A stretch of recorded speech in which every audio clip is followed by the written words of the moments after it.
Rupanya punca gout bukan sebab makan daging, tapi sebab ini. Ramai orang ingat gout tu sebab makan daging banyak, tapi sebenarnya punca sebenar gout ialah kristal asid urik yang dah lama keras dalam sendi.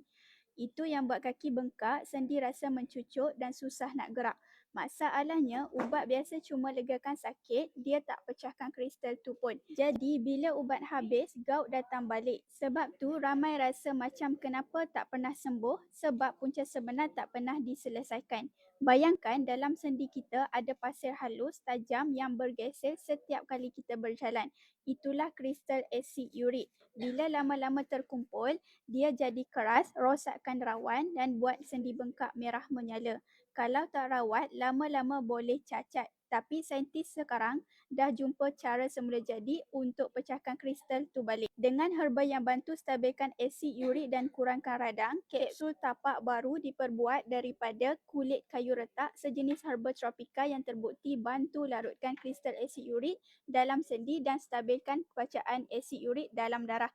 Itu juga bantu sendi hasilkan pelincir semula jadi. Jadi, pergerakan jadi licin, tak rasa ketat atau berkeriuk bila rukuk. Setiap kapsul tapak baru bertindak dari dalam. Antaranya, turunkan asid urik tinggi dalam darah, pecahkan kristal lama dalam sendi, kurangkan radang bengkak, pulihkan pergerakan sendi supaya lebih fleksibel dan ringan.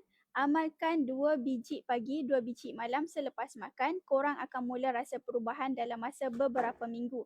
Jangan biar gout rosakkan hidup korang. Cuba kapsul tapak baru sekarang dengan herba semula jadi yang bantu pecahkan kristal asid urik dari akar punca masalah. Sekarang tengah ada promosi istimewa untuk tempoh terhad. Klik saja di link di bawah ni sebelum habis stok.